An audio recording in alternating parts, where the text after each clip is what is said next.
우리 기독교가 사회와 역사 속에 남긴 여러 가지 미덕 중에 가장 아름다운 미덕 하나가 있다면 저는 절약 정신을 좀 꼽고 싶어요. 성경은 독특하게도 절약에 대한 이야기를 많이 이야기하고 우리에게 가르치고 있습니다. 가장 대표적인 예로 예수님께서 떡 5개와 물고기 2마리로 5,000명의 배고픈 군중들을 먹였었던 오병이어의 기적을 우리는 알고 있습니다. 배불리 먹고 나서 성경을 보면은요, 남았던 찌끄러기들, 부스러기들이 많았었어요. 근데 예수님께서는 제자들에게 명령해서 그 배불리 먹고 남긴 찌끄러기와 부스러기들을 다 거두어 들여서 나중에 다시 쓰자라고 권면을 하시며 이 절약정신에 대한 그분의 마음을 보여주셨습니다. 그래서 특별히 우리 여러분 유명한 종교 개혁자 중에 칼빈이라고 들어보셨어요? 소총 말고. 상식적으로 알면 좋을 것 같은데요. 우리 형제교단이라고 할 수 있겠죠. 감리교회 창시자는 누구이죠? 존 웨슬레 목사님이고요. 우리 장로교, 부산초원교회는요, 잘 아셔야 돼요. 우리 교파와 족보도 몰라서는 안 됩니다, 여러분들. 부산초원교회는 따라서 해봅시다. 대한예수교 장로회, 합동측, 중부산노회. 너희 교회 어디 교단이냐, 뭐 글쎄 이랬다가는 오해받아요. 여러분, 우리는요, 대한민국에서 가장 건강한 교단이고요. 저는 총신 출신이라는 거 기억하십시오. 근데 우리 장로교회 창시자는 누군가 하면은요, 그 유명한 종교개혁자 칼빈, 존 칼빈이라는 분입니다. 영어로는 존 칼빈이라고 하고요. 또 다른 말로는 잔 칼벤이라고도 하는데, 다르다고 싸우면은 무식이 벽을 뚫는 거예요. 다 같은 분이에요. 근데 이 존 칼빈이 바로 이 예수님 오병이어 사건 후에 그 남은 것을 버리지 않고 거둬들이는 이 대목에 감동을 받고, 그는 평생에 자기를 따르는 교회와 성도들에게 이 절약과 저축에 대한 미덕에 대해서 가르치기 시작을 했습니다. 그래서 제가 성지순례 가운데 종교개혁의 발상지였었던 유럽을 좀 돌다가 스위스에 가서 받았던 감동과 도전 중에 하나가 그거였었어요. 대부분 스위스가 얼마나 잘 살고 풍요로운 나라입니까? 그리고 그 인근의 서유럽은요, 다 잘 살아요. 프랑스는 두말할 필요도 없고요. 이탈리아도 그렇고요. 뭔가 사람들 외형을 보면 건물이든 사람들 입고 있는 옷이든 스타일이든 무언가 좀 화려해요. 품위가 있어요. 우아해요. 우아지게 화려하다는 뜻이죠. 뭔가 그런 센스가 좀 있어 보이는데, 좀 풍요롭고 잘 살다라고 알려진 스위스로 기대하며 갔는데, 좀 안 좋은 표현으로 하자면 되게 뭔가 좀 무중충한 거예요. 건물도 꾸미지 않았고, 입고 다니는 사람들의 옷도 화려하지 않고, 뭔가 사람들이 이 근검 전략이 몸에 배었다는 느낌을 제가 지울 수 없었거든요.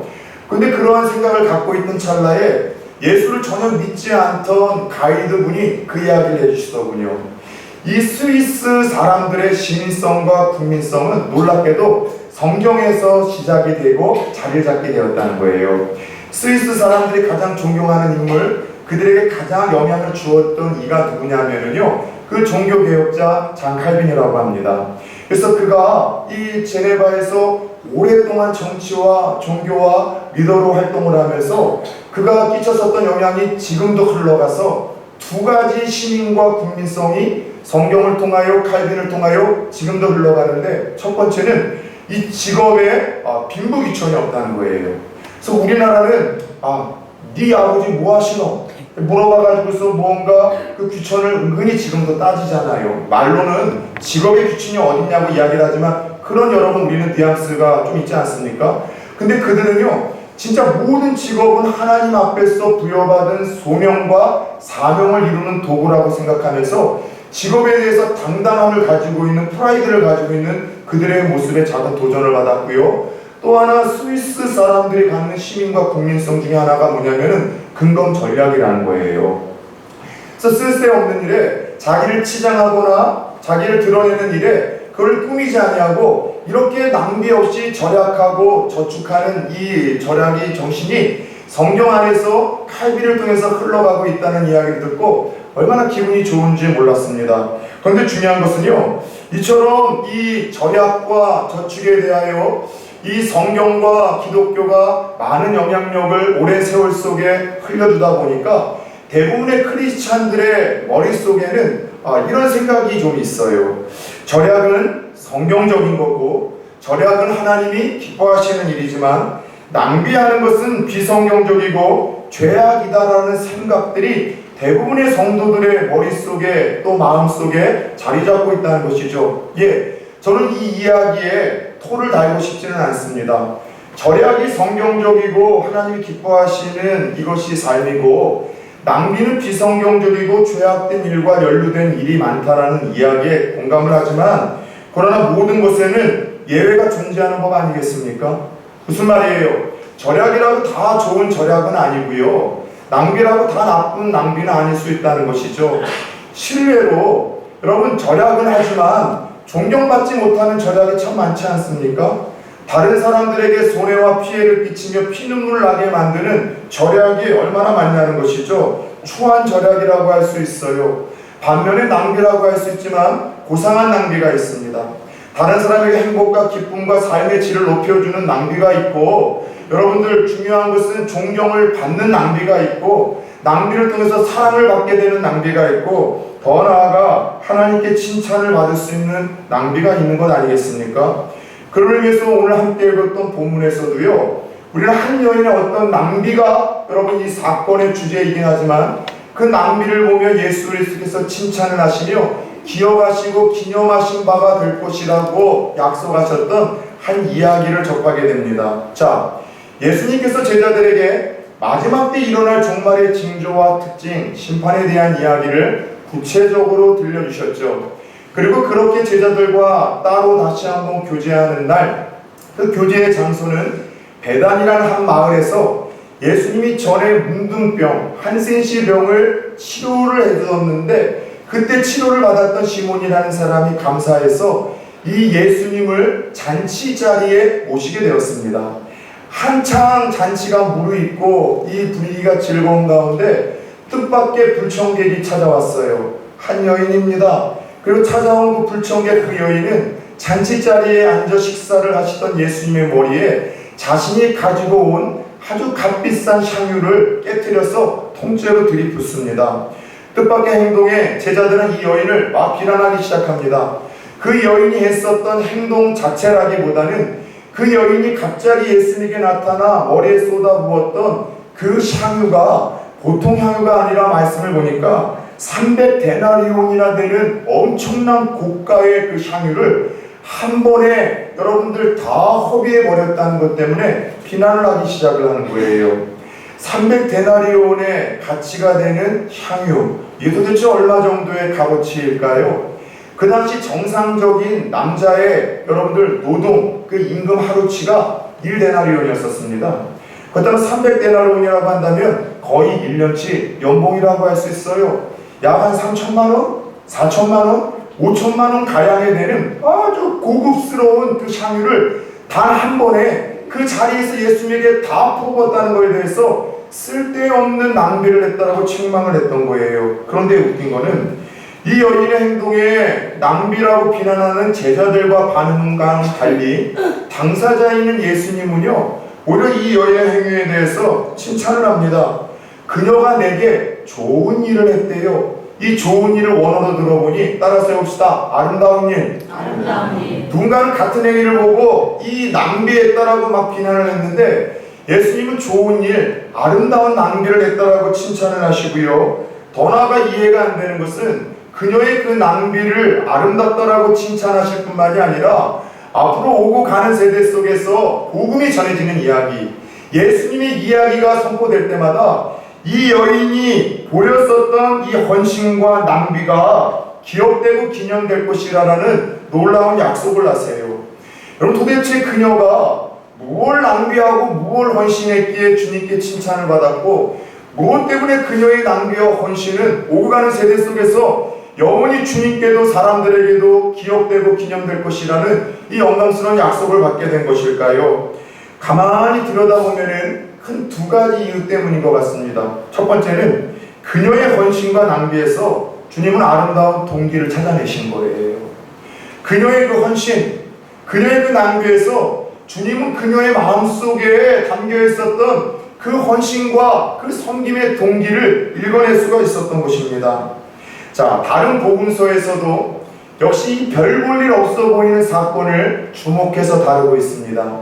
마태복음만이 아니라 마가복음에서도 요한복음에서도 이 여인에 대한 이야기를 기록하고 있는데, 오늘 이 불청객으로 다가와 예수님에게 기름을 부었던 여인은 막달라 마리아라고 여러분들 그녀를 소개합니다. 많이 들어본 이름 아니겠습니까? 여러분들, 귀신 들렸다가 치료받은 여인, 또 한간에는 예수님에게 전장에서 가늠하다가 쳐 죽일 뻔한 그 위기 속에서 예수님의 이 해안으로 인해서 한 번 더 기회를 얻고 돌이켰었던 그 여인, 새로운 생명을 시작했던 그 여인, 바로 그 여인이 막달라 마리아예요. 근데 막달라 마리아가 우리에게 더 익숙한 것은 아마도 중요한 이 사건 하나 때문 아닐까요? 요한복음을 보면은 오늘 이 사건이 일어나기 전에 예수님이 이 땅에서 행하셨던 기적들 중에 가장 특별하고 놀라웠던 기적 하나를 좀 언급하고 있습니다. 그게 뭐냐면은요, 나사로라는 한 인물의 죽음, 그리고 장례를 치른 지 오래돼서 썩어 냄새가 나는 그의 시신을 예수님께서 살리시고 부활시킨 놀라운 사건이 이 요한복음에 기록이 되어 있습니다. 이 사건으로 인해서 예수님은 예루살렘에서 종교 지도자들에게 더 주목을 받게 되었고, 이 놀라운 사건으로 인해서 예수님은 그들의 공격에, 또 그들이 죽이려고 하는 그 음모에 여러분들 바로 선상에 오르게 되었습니다. 그런데 바로 이 예수님께서 살려셨던 이 나사로의 여동생이 바로 이 마리아라는 것이었죠. 자, 무슨 말인가 하면은요, 그녀는 오늘 예수님께 나와 그 값비싼 1년치의 그 향유를 쏟아부을 수 있었던 그 마음 한 곳에게는 이런 마음이었었어요. 자기의 오빠, 죽었던 오빠, 그 오빠 나사로를 다시 살려주신 그 주님에게 너무나 감사한 마음이 있었던 것이죠. 가장이 죽어서 여인들이 살아야 되는 그 비참한 삶을 주님께서 치료해 주시고 그 가정에 소망을 주신 것에 대한 감사의 마음, 그 주님에 대한 사랑의 마음이 있었던 거예요. 그 감사와 사랑의 마음 때문에 그 주님의 이 머리에 그 부었던 기름이 흘러내릴 때, 여러분, 그 여인은 자신의 머리를 풀어 주님의 발까지 닦습니다. 그녀가 주님께 드릴 수 있는 감사와 존경과 사랑의 최고의 표현이었었던 것이죠. 그런데 간혹가다 이 본문의 말씀을 보면서 저는 예전에 이런 충격적인 해석과 적용을 하시는 한 목사님의 메시지를 지금도 불편한 마음으로 떨쳐낼 수 없습니다.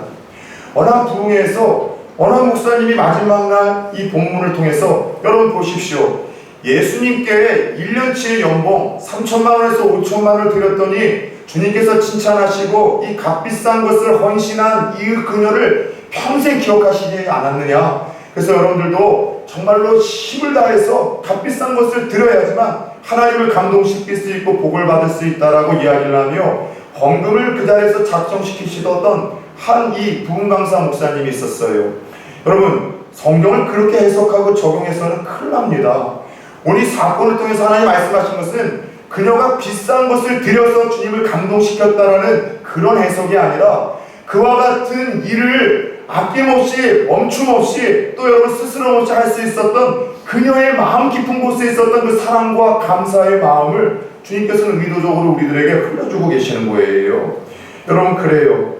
오빠를 살려주고 자신에게도 새로운 삶을 허락해 주시고, 또 오빠의 소망을 부활을 통해서 자신에게도 죽음 너머의 영원한 생명이 있다라는 부활의 소망을 주신 주님을 향한 감사와 사랑 때문에 그녀는 1년치 처녀가 혼수품으로 모아놓은 최고의 그 향유도, 머리털도 아깝지가 않았었던 것입니다. 여러분, 그렇지 않아요? 정말 사랑하는 사람에게는요, 돈을 쓰는 것 아깝지 않습니다. 사랑하는 사람에게 내 시간을 쪼개어 나누는 것 아깝지 않아요. 사랑하는 사람에게 내 재능을 나누는 것 절대로 아깝지 않습니다. 혹 누군가를 사랑한다고 이야기하지만 돈 쓰는 게 아깝다고요? 시간을 여러분 내는 것이 아깝다고요? 재능을 나누는 것이 아깝다고요? 그 사랑은 참 사랑은 아닙니다. 진짜 감사한 마음과 진짜 사랑은요, 돈 쓰고 시간 쓰고 여러분 내 재능을 쓰는 것이 전혀 아깝지가 않더라는 것이죠.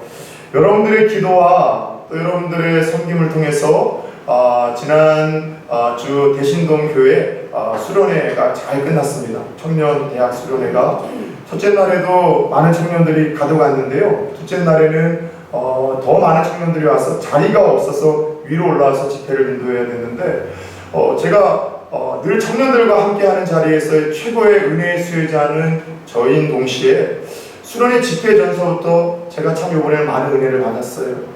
그 앞서서 섬기며 헌신하는 그 청년들의 얼굴 속에서 자원하는 그 마음과 기쁨으로 하는 마음을 보면서 살아있구나, 이 공동체가 꿈틀대고 있구나. 그리고 역시나 몇 년 전만 해도 한 30-40명 모이던 청년이었는데 하나님께서 은혜 주셔서 최근에 한 100명 정도를 모인다는 이야기를 듣니까 내 교회가 아니더라도 같은 하나님의 나라에 여러분 전전하는 꿈나무요 미래라고 할 수 있는 청년들이 살아나고 있다는 사실에 얼마나 행복했는지 모르겠어요. 그런데 어제 저녁에는요, 한 청년이 이제 저에게 집회 전에 제가 차를 대자마자 저를 마중을 나왔어요. 그래서 이야기를 나누다 보니까 세상에 그 청년은요, 청년부 회장인데 어디서 왔냐고 했던 수련회 참석하고 말씀드리려고 제주도에서 오늘 왔다는 거예요. 그래서 제주도에 사냐고 했더니 지구는 아닌데 성악을 전공해서 하나님에게 선한 바가 있는데 제주도의 시립합창단에 이제 자기가 한 4년 전에 그렇게 거기에 이제 들어가게 됐다는 거예요. 그러고 나서 한 번도 빠짐없이 매 주말마다 제주도에서 비행기를 타고 교회에 와서 예배드리고 섬기고 회기도로 봉사를 하고 올해는 회장까지 됐다는 거예요. 제가 그렇게 이야기를 했어요. 비행기값 많이 나오겠네. 예 목사님, 많이 벌지 못한데 비행기 값이 엄청 많이 나와서 항공사에서 자기의 이름은 VVIP라는 거예요. 쌓아놓은 마일리지만 해도요 어마어마하다는 거예요. 그러면서 하는 이야기 속에 그 청년이 이런 얘기를 해요. 목사님, 요즘에는요 비행기 값도 엄청 비싼 데다가 더 중요한 거는요 표 얻기가 힘들어요. 그래도 그렇게 수련회에 오게 된 것이 아깝고 힘들게 왔다는 뉘앙스가 아니라 정말 다행이고 얼마나 감사한지 모르겠다고, 어제 못 온 것이 너무나 억울하다는 이야기만 하는 거예요. 여러분, 그래요.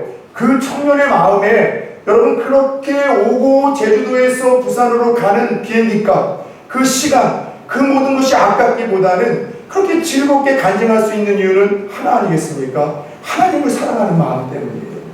예수님을 사랑하는 마음 때문이에요. 주님의 몸된 교회를 사랑하는 그 마음 때문에 그는 여러분 돈을 쓰고 시간을 써도 아깝지가 않았던 거예요. 한 교수님이 자기가 사랑하는 후배 교수가 자꾸 예수를 안 믿길래 만날 때마다 예수 믿으라고 여러분들 이렇게 전도를 한 거예요. 그리고 죽은 사람 소원도 들어준다는데 산 사람 소원 못 들어주겠는가 싶어서 자기가 존경하는 그 선배 교수의 그 부탁대로 교회를 다니기 시작을 했어요. 그리고 이렇게 좀 시간이 지나서 한 6개월 후에 선배 이제 교수가 만남의 자리에서 후배한테 물어봤대요. 잘했다, 교회 다니기 시작했다면서 소문 들었어. 그래, 교회 좀 다니니까 어떠냐? 그랬더니 이런 이야기를 하더래요. 선배 교회 다니니까 여간 불편한 게 한두 가지가 아니에요. 요즘에는요 고급 인력이 나한테 공짜로 자꾸 일을 시켜요. 통계하고 좀 했는데 회계를 자꾸 하라고 일을 시켰는가 봐. 근데 자기가 고급 인력인데 돈도 안 주고 공짜로 자꾸 교회에서 일을 시킨대요. 그리고 거기서 끝나지 않고 더 웃긴 거는요, 자꾸 자기한테 목사님이 돈을 내라고 요구를 한다는 거예요. 그러면서 그 뒤에 붙는 말이 더 멋있어요. 그런데 선배님, 웃긴 게 공짜로 일을 시키고 공짜로 돈을 내라고 하는데 그 이상하게도 아깝지가 않은 거예요. 그게 아깝지가 않아요. 그래서 선배 교수가 그랬대요. 너희가 하나님 사랑하는 마음, 예수님 사랑하는 마음, 그 은혜가 너에게 진짜 있는가 보다 라고 이야기를 하시며, 역시 진정한 사랑에는 내 시간과 물질과 재능을 나누는 것에 대해서 조금도 아까워하지 않는 것이 참 사랑이라는 이야기를 들려주셨다는 이야기를 들었습니다. 여러분, 그런 의미에서 오늘 이 그녀가 여러분 이렇게 예수님에게 자신이 평생 동안 모았던 그 300데나리온의 그 향유를 단 한 번에 깨뜨려서 온전히 부을 수 있었던 것은 다른 것 아니에요. 그걸 바라보며 비난하는 사람들은 이해할 수 없고, 그 정도의 헌신의 자리까지 가지 못한 사람들은 도저히 알 수 없는 주님을 향한 그 감사의 마음, 사랑의 마음이 가득했던 것 아니겠습니까? 어제만 해도 그래요. 무더위 속에서 잠깐 내려왔는데 한 장로님 한 분이 혼자서 열심히 다른 날에 이제 장로님들 집사님들이 함께 섬기시는데 뭐 다 시간이 또 이상하게 안 돼서 장로님 혼자 열심히 쓸고 밀대를 닦으시는데 더운 날씨 속에 아마 전기세 아끼시려고 그런 것 같아요. 에어컨도 안 틀어놓으시고 땀을 뻘뻘 흘리시면서 웃으시면서 청소를 하시더라고요. 제가 조금 식사가 늦어지는 것 같아서 제가 어제는 선약이 저희 가져가고 있어서 제가 전도사님한테 이야기를 했어요. 식사하러 목사님과 가실 때 장로님도 꼭 모시고 와서 대접해 주세요. 그리고 이제 식사를 다 약속 마치고 돌아와 보니 1층 로비에 있었었는데 그날 식사를 또 장로님이 또 다 대접을 하셨다는 거예요. 그 장로님 밖에 나가면 그렇게 주눅 드실 분 아니에요. 그런데 여러분들 토요일날 더 자고 싶고 쉬고 싶은데 에어컨조차는 빵빵하게 안 틀어놓고 혼자서 여러분 뻘뻘 쓸고 밀대 닦으시고 땀 흘리시고 누군가에게 여러분 또 교육자에게 식사까지 먹이시는 그 모든 일들, 여러분 그것이 무엇이겠습니까? 다른 것 아니에요. 주님 사랑하는 마음, 하나님 사랑하는 마음, 교회를 사랑하는 마음 때문에 자원해서 했던 것 아니냐는 것이죠. 그렇다면 물어봅시다. 저와 여러분들에게도 죽음에서 날 건져주신 예수님께 가장 귀한 것을 아낌없이 드릴 수 있을 만큼의 사랑이 있습니까? 주님에게 아낌없이 드릴 만큼의 감사와 사랑이 있으십니까? 요즘에 내가 무언가 헌신을 하고 섬기고 있었다면 그 헌신과 섬김의 동기, 그 마음은 좀 무엇이었는가 여쭤보고 싶어요. 언젠가도 이야기를 했죠. 사람은 저마다 돈을 아끼는 영역이 있어요. 어떤 사람은 먹는 거에는 돈을 하나도 안 아끼는데 옷 사 입는 거에 대해서 돈을 또 특별하게 아끼시는 독특한 분들이 있는가 하면, 어떤 분들은 외부를 치장하는 데는 돈은 다 쓰는데 책을 읽거나 공부하거나 자기 개발하는 일에는 전혀 투자를 하지 않는 것처럼 무언가 자기가 돈을 과도하게 아끼는 영역이 있다는 것이죠. 여러분 한번 물어봅시다. 여러분은 어떤 부분에 있어서 시간과 돈을 과도하게 아끼시고 절약을 하십니까? 절약은 미덕일 수 있으나 여러분 존경받지 못하는 절약이 있고, 낭비는 여러분들 비성경적일 수 있으나 존경받는 낭비, 또 여러분 고상한 낭비, 하나님께 아름답다라고 칭찬받을 수 있는 낭비가 있다는 것이죠. 저는 부산 초원교회 성도님들에게 헌금에 대한 설교를 좀 자주 하고 싶지는 않아요. 그러나 헌금에 대한 설교가 아니라 그 헌금에 대한 것을 이야기하기 전에 그렇게 드릴 수밖에 없는 그 하나님을 향한 감사와 하나님의 그 사랑의 마음이 날로 커지고 깊어지고 깨달아졌으면 참 좋겠다는 생각이 있어요.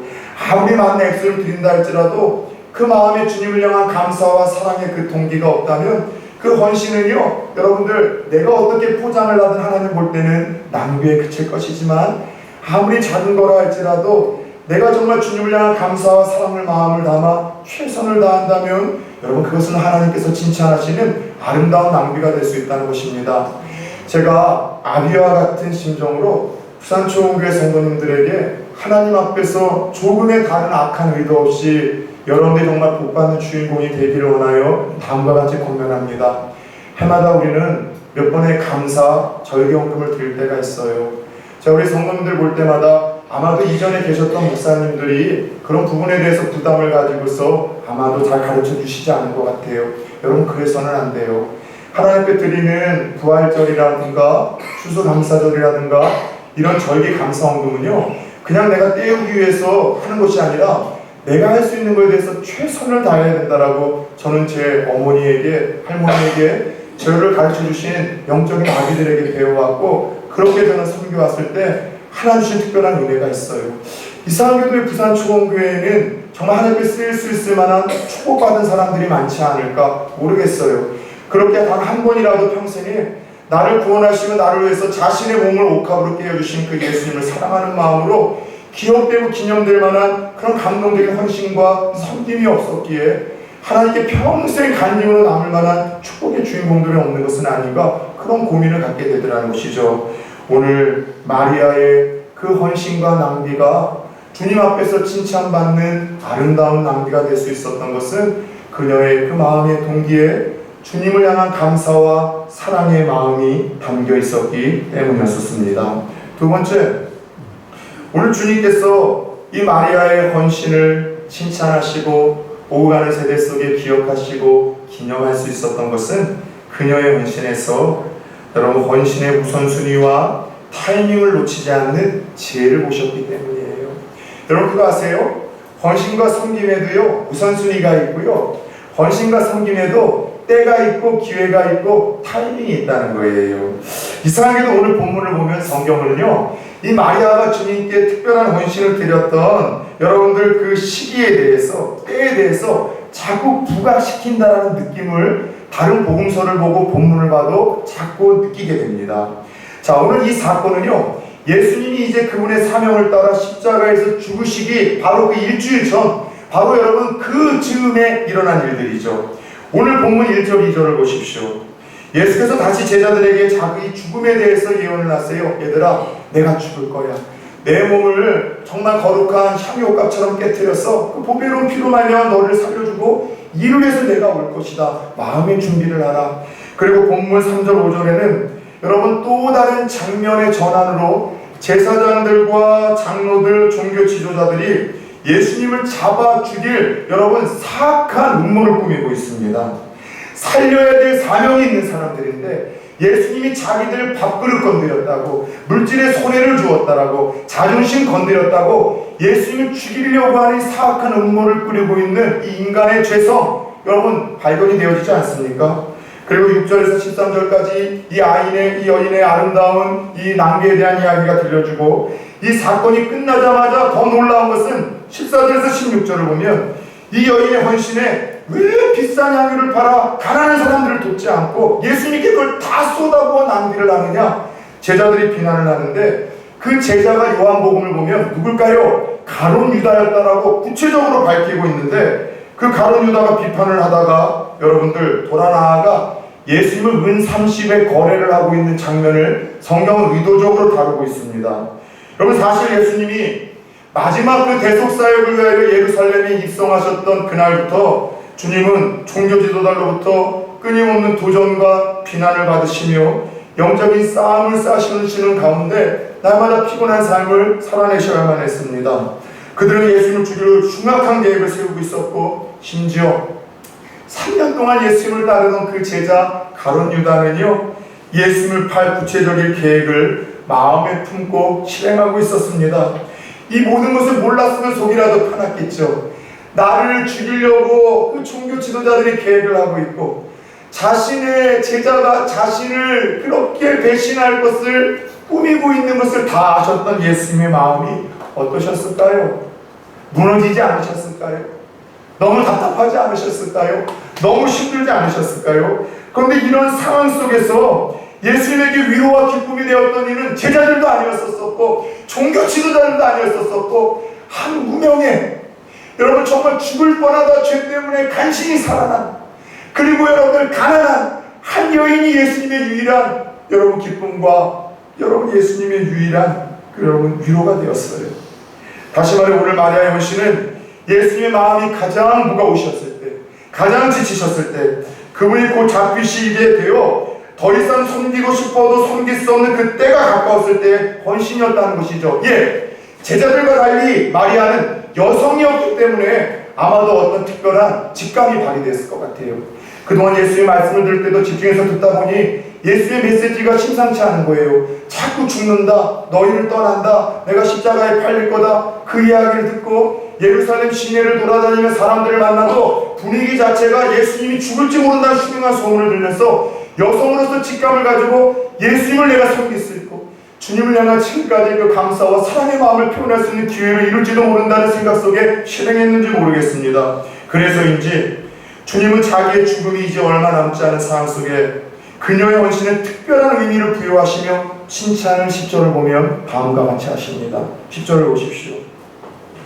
예수께서 하시고 그들에게 이르시되 너희가 어찌하여 이 여자를 괴롭게 하느냐, 그가 내게 좋은 일, 오물은 아름다운 일이라고 했습니다. 아름다운 일을 하였느니라. 11절 12절이에요.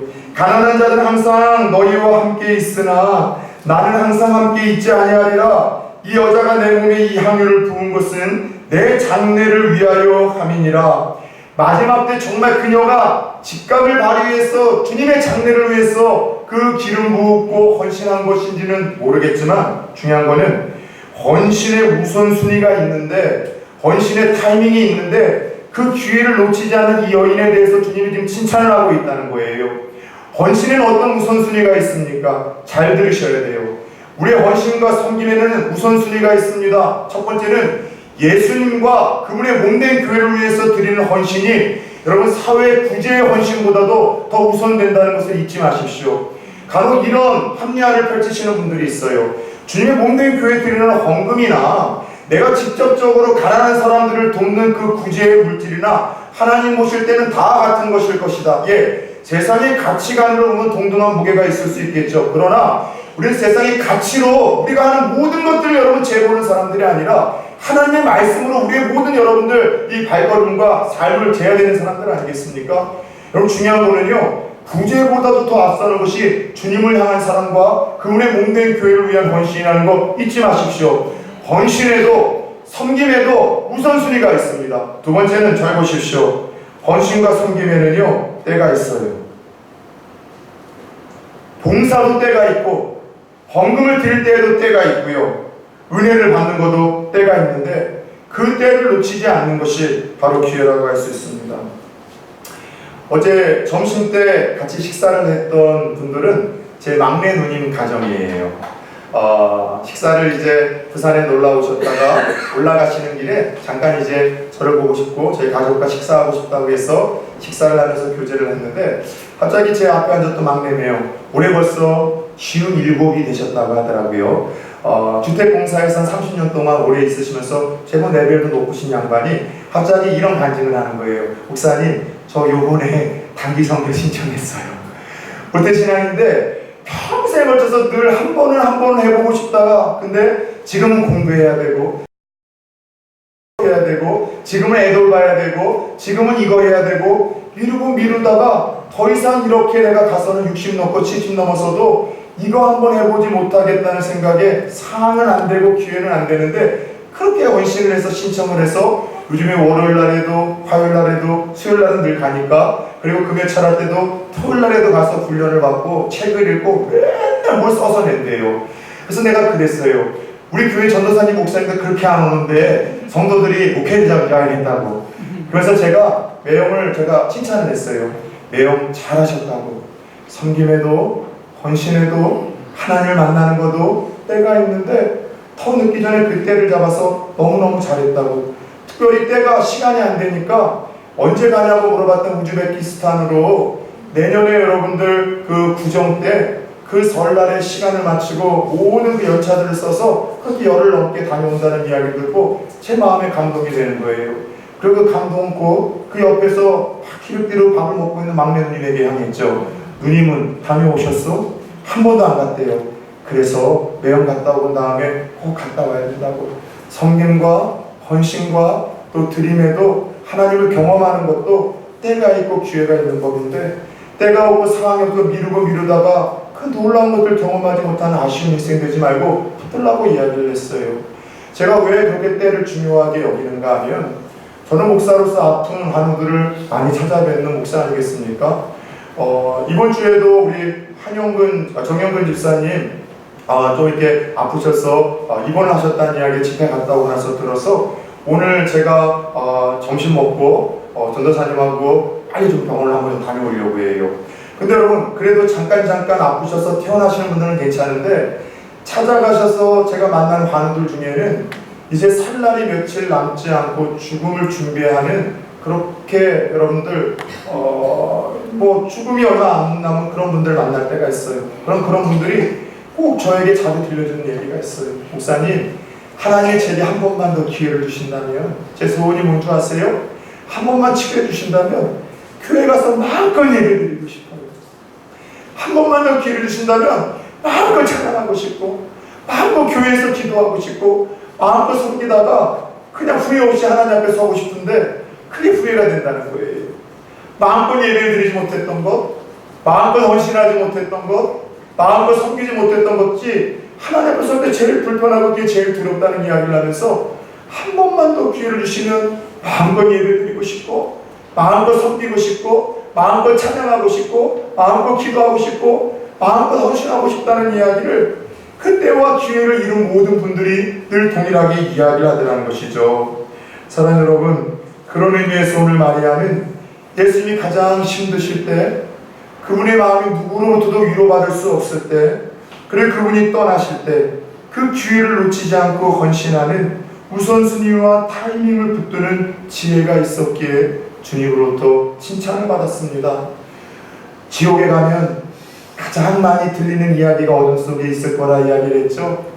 어떤 이야기가 들린다고요? 여기저기서 울며 슬피 껄껄한데요.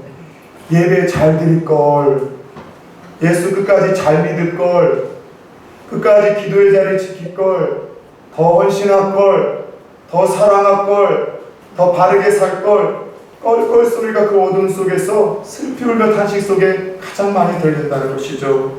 사랑 여러분, 하나님이 주시는 예배와 섬김과 은혜 받는 그 기회와 타임을 놓치지 마시고, 내게 기회를 만드서라도 여러분들 섬기고 헌신하고 여러분들 은혜 받는 일에 집중할 수 있는 또 다른 지혜자들 다 되기를 축원합니다. 그들 함께 고민해 볼 것은 마리아의 헌신에 대한 제자들의 반응입니다. 다른 복음서에서는 막 제자들이 비난을 했는데 특별히 가룟 유다가 비난을 했다고 이야기를 합니다.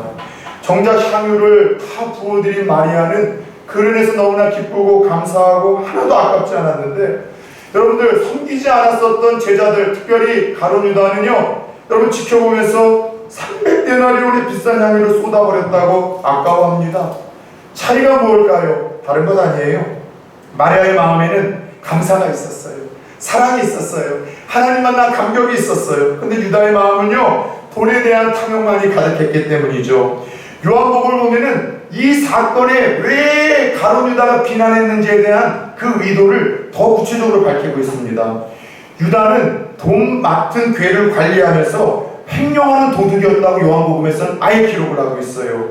그의 본심은 뭐예요? 왜 그걸 팔아가지고 구제 헌금통에 넣지 않았느냐? 자기가 관리하면서 삥땅해야 되는데 그 기회를 잃어버린 것을 포장했어요. 여러분, 유다는 주님을 사랑하기보다는 평생 주님을 이용하려는 자였었습니다. 주님 때문에 자기 주머니를 좀 둔득하게 만들고 싶었고, 주님 때문에 어깨에 힘을 주면서 걷고 싶었고, 만약 주님이 그 땅에 왕으로 오시면 한 자리를 차지하려고 했는 권력과 야망을 가지고 그렇게 평생 주님의 곁을 떠나지 않은 사람이죠. 결국 그는 돈은 얻었습니다. 30냥의 돈, 몇 분의 돈을 얻었는지 모르겠지만 그는 가장 중요한 그 영생을 잃어버리게 되었고요, 여러분 사랑을 잃어버리게 됐고 그 천국을 잃어버리게 된 것 아니겠습니까? 돈에만 관심을 갖고 살던 유다, 예수를 야망과 가지고 평생 가지고 살던 유다는 여러분들 주님을 향한 그 감사, 사랑의 마음을 가지고 거룩한 낭비를 했던 그녀의 그 헌신을 이해 못했던 것은 당연한 것이었습니다. 자칫하면 우리도 그럴 수 있어요. 주님을 향한 감사와 사랑의 마음이 없기에 주님께 나는 드릴 수 없는 용기가 없음에도 불구하고, 누군가가 마리아처럼 자신에게 새로운 삶을 주시고 영원한 부활의 생명을 주시고 자기의 죄를 치유해 주셨다는 그 감격과 감사 때문에 힘에겨운 헌신과 섬김을 드리는 것을 보면서 다른 사람의 헌신을 보고 비난하는 일에 열심을 낼 수 있다는 것이죠. 왜 저렇게밖에 못 섬길까? 저렇게 광신자처럼 섬겨야 되는가? 가난한 사람이 저렇게 많이 드리는 게 맞는가? 저렇게 할 일이 없는가? 맨날 와가지고 기도하고 헌신하고 저게 도대체 뭐하는 짓거리야? 자녀는 제대로 키우고 있어? 끊임없이 우리 자신에 대한 그 헌신의 부족함에 대한 불편한 마음을 포장하기 위해서 끊임없이 유다와 같이 다른 사람의 헌신과 섬김을 비난하는 일에 열심을 낼 수 있다는 것이죠. 여러분, 더 나아가 이 사건을 통해서 얻는 교훈은 우리의 헌신은 늘 누군가로부터 비난의 대상이 될 수 있다는 거예요. 내가 감사하고 사랑하는 마음으로 하나님 앞에 나아간다 할지라도 그 하나님의 사랑과 하나님의 은혜를 모르는 이들이 나의 과한 헌신, 나의 과한 섬김을 낭비로 여기며 비난할 수 있겠지만 기억하십시오. 그럼에도 불구하고 우리 주님이 그 본심을 아시고 기억하신 바가 된다는 것. 오늘 말씀 13절을 보세요.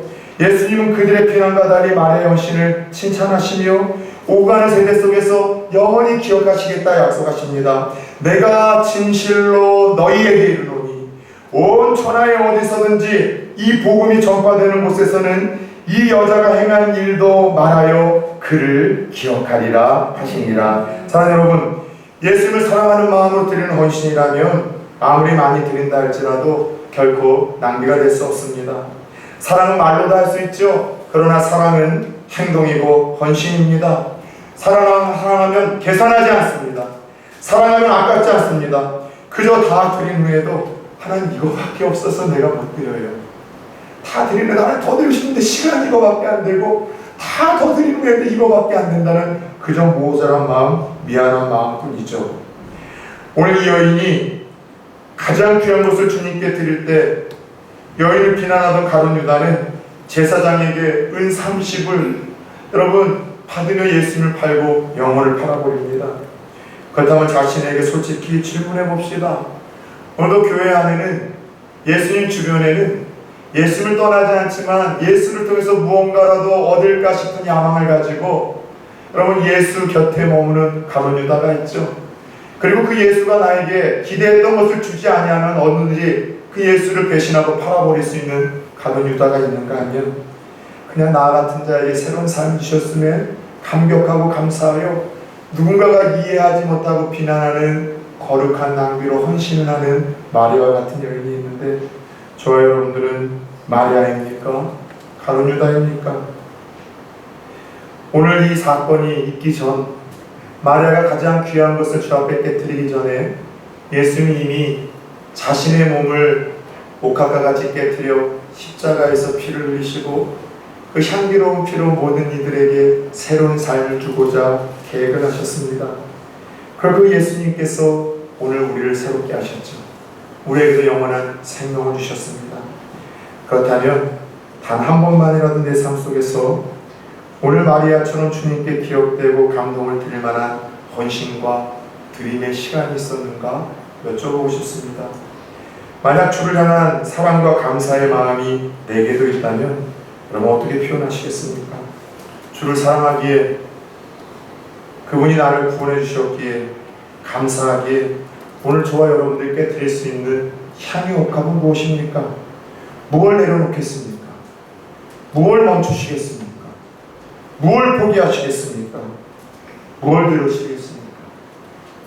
기도하겠습니다.